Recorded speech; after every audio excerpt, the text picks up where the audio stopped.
Hello， 大家好。今次我試用嘅嗰一 part 咧，我將會擺喺我去大浪西 camping 嘅時候去做。第一樣想要講下嘅咧，就係呢一個 GoZero iHouse Microcharge。呢個燈咧，其實佢好細個嘅啫，大家睇下，佢喺我手板咁上下大細啦。咁佢咧撳呢一度 Try Me， 跟住撳呢粒掣，咁佢咧就會逐個模式咁樣着下俾大家睇。呢個就係佢嘅真身啦，有個球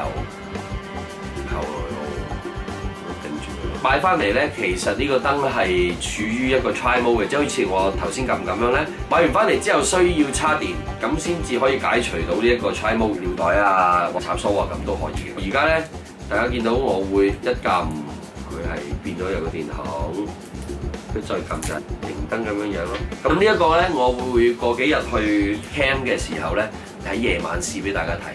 第二樣咧就係一個燒烤爐嚟嘅，就係呢一個啦。好啦，一拆開就膠套啦咁。其實啲 pad 嘢裏面有咩嘢嘅咧？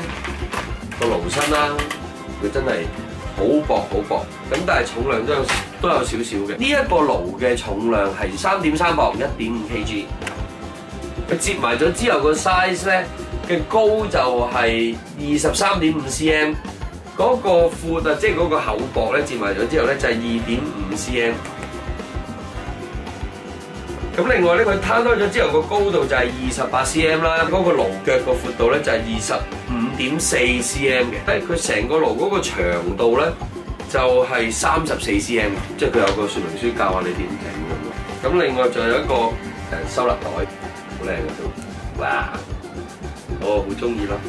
佢仲有多一個網嘅，呢度有個燒烤網啦，咁同埋佢會跟埋一個夾嘅，呢個夾應該係喺熱嘅時候咁樣滴住個網，仲喺呢個位度，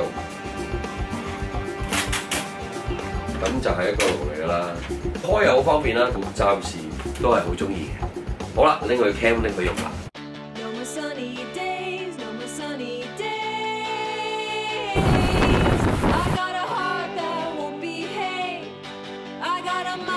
喺度，佢哋玩完上沙灘嚟啊！今晚瞓沙灘。